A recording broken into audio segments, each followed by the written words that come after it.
आज ना मी 1 ते 3 महिन्याच्या बाळासाठी ही सुंदरशी ससा टोपी बनवलेली आहे सॉफ्ट सिल्कच्या कपड्यापासून. त्याच्यासाठी या 2 पट्ट्या घेतलेल्या आहेत, 13 इंचाच्या पट्ट्या घेतलेल्या आहेत. आता हे 2 कापड घेतलेले आहेत 8 बाय 14 इंचाचे. एक साडीचं कापड आहे आणि एक अस्तर आहे. आता आपण हे कटिंग करून घेऊया. आता त्या ज्या 13 इंचाच्या ज्या 2 पट्ट्या घेतलेल्या आहेत ना, त्या एक बाजूला आता आपण जॉईन करून घेऊया. जिथे पट्टी येईल ना तिथे डबल टिप मारायची आहे आणि ह्या बाजूची जी शिलाई मारताना लक्षात ठेवायची की ती पट्टी शिलाईमध्ये नाही आली पाहिजे. आता इथे आपण ही दुसरी पट्टी पण ठेवून घेऊया आणि तिथे पण आपण डबल टिप मारूया, म्हणजे ती पट्टी निघणार नाही. तर इथे आपली ही पट्टी दोन्ही शिवून झालेल्या आहेत आणि हा संपूर्ण भाग आपण उलटा करून घेऊया कोणी कापून. आता आपण हा उलटा करून घेतलेला आहे कापड आणि ते वरची जो ओपन भाग होता ना तिथे मी शिलाई मारून घेतलेली आहे. आता ह्या कपड्याला काय करायचं आहे, आपल्याला वरती एक पॅच लावायचा आहे.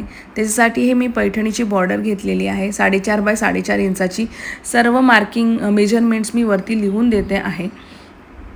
आता हे एकावर एक उलट ठेवायचं आहे आणि शिवून घ्यायचं आहे. तर ह्याच्यासारखे सुंदर छान छान व्हिडिओ माझ्या शिवणकला बाय प्रीती या यूट्यूब चॅनलवर आहे. तर ते तुम्ही नक्की पहा आणि चॅनलला सबस्क्राईब पण करा. तर ही आपली पॅच शिवून झालेला आहे. त्याला मध्ये फोल्ड मारायचा आहे आणि मार्किंग करायचं आहे चॉकने. आता आपण हे आपल्या मेन टोपीला जॉईन करून घेऊया. त्याच्या आधी आपण इथे मी 4 इंचावर मार्किंग करून घेते आहे.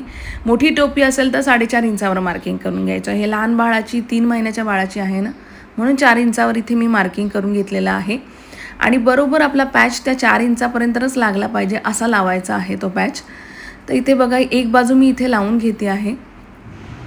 ही दुसरी बाजू लावताना जरासं कठीण जाते आहे, नीट लक्ष द्या.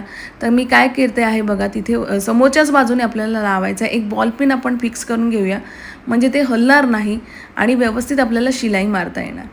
आता जिथे एंड होतो ना तिथे नक्की आठवणीने ना डबल टिप मारा, लॉक करून टाका, नाहीतर ते तेवढे भाग ना शिलाई उसवते.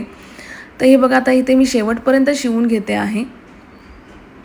तर इथे आपली ही संपूर्ण ससा टोपी तयार झालेली आहे. खालच्या बाजूला जर तुम्हाला हव्या असेल तर 1-2 चुण्या तुम्ही मानेच्या इथे टाकू शकता. तर इथे बघा आता काय करायचं आहे, एक नॉच पाडायचा आहे मध्यभाग पाडून आणि ही टोपी आता उलटी करून घेऊया आपण आणि बरोबर हा मध्यावर मध्ये आला पाहिजे आणि इथे डबल टिप मारून घेऊया आणि ओव्हरलॉक करून घेऊया. तर इथे आपली ही संपूर्ण ससा टोपी तयार झालेली आहे. ही टोपी मी कशी बनवलेली आहे हे नक्की मला कमेंट करा आणि आपल्या इंस्टाग्राम पेजला फॉलो करायला विसरू नका. तर ही पहा इथे आपली ससा टोपी तयार आहे.